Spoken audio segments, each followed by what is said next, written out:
Chapter 17, Baseball on Tuesday. Same day, Monday, January 14th, 1935.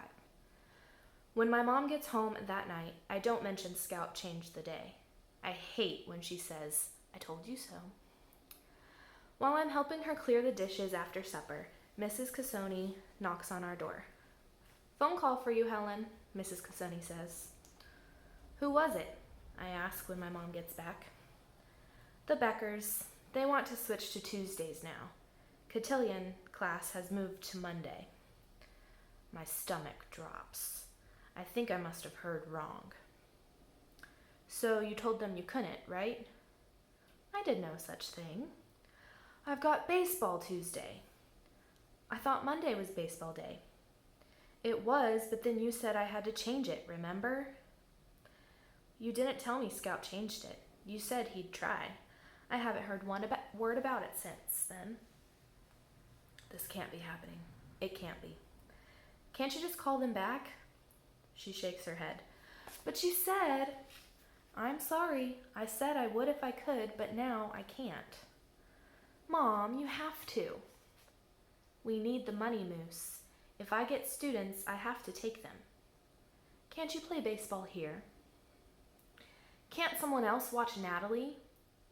"And pay for a babysitter? Even if we didn't have the money, how would we find someone who could handle her? We all have to help out, Mousse. That's the only way this is going to work."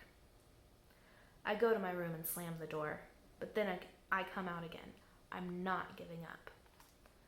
"Mom, please." She shakes her head no. I go back to my room and sit on my squeaky bed, stewing and reading, but mostly stewing. But being mad makes me hungry.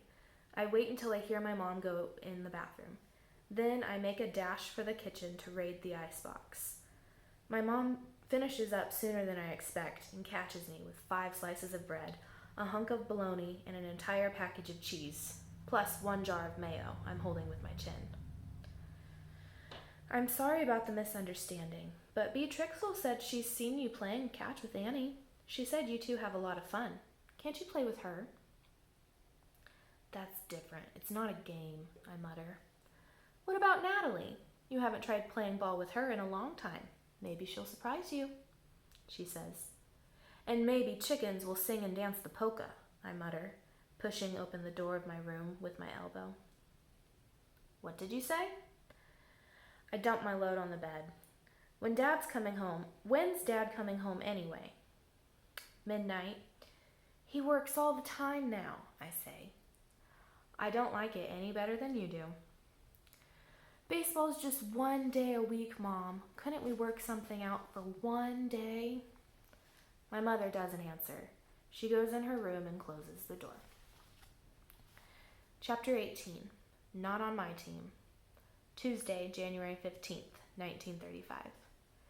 Next morning, Scout catches up to me before I even get to school. "Hey, Mousse, I've got 6 and 6 for sure, but I'm hoping for 7 and 7. He talks like he can't get the words out fast enough. "There's a kid in 8th, maybe. He's gonna try. He's pretty good. I played with him before. Where's your glove? If you didn't bring it, you can borrow mine," he says before I can even have time to answer. I look up at the blue sky and pray for a sudden storm or a big earthquake. "Did your old team have uniforms?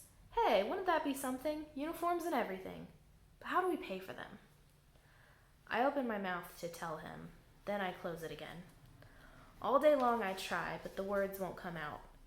By the time the last bell rings, I still haven't managed to say anything. Maybe I just won't show up. Tell Scout I came down with a sudden case of the chicken pox. But that's a rotten thing to do. I'm not a liar, and I'm not a rat. Now Scout's outside of his French class, talking to Piper. Since when does he talk to Piper? "Hey, Mousse," Piper says. "Scout here has just been telling me you're quite the baseball player. He says you're a lot more coordinated than you look." "That's not what I said," Scout says. "That's what you meant, though." Piper's long hair hangs in her slanty eyes. Her sweater is buttoned at the top and she has her gloves on. "What do you want?" I ask. "What do I want?" "Nothing. We were just chatting. Right, Scout?"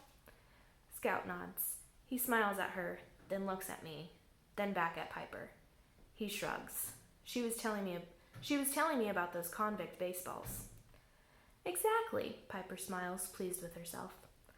By the way, she lowers her voice, we're divvying up the earnings at the dock tomorrow. You're getting exactly nothing. About time you gave Jimmy and Annie their cut. What have you been doing with the money anyway? Laundering it? Very funny, she says. I gotta go, Scout says. Bye, Piper. Meet you there, Mousse. He starts running, which is how he gets everywhere. I don't think he knows how to walk.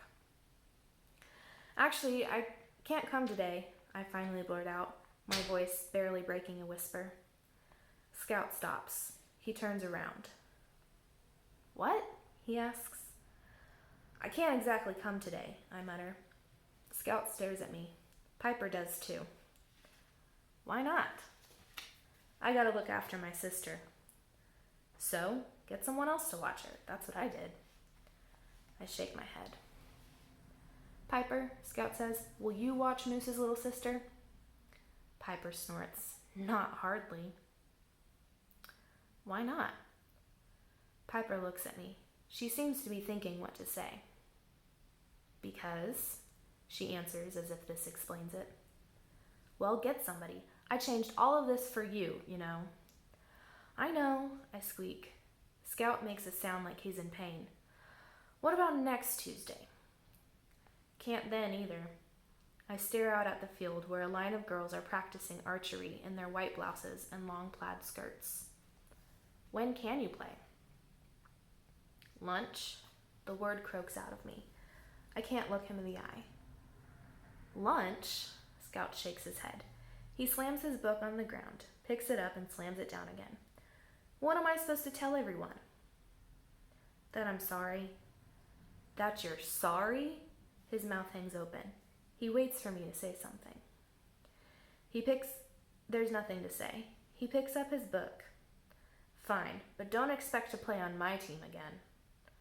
I go home like I'm supposed to, but the second my mom leaves, I let Natalie get her buttons, and I give her as much lemon cake as she wants. I'm not sorry about it either.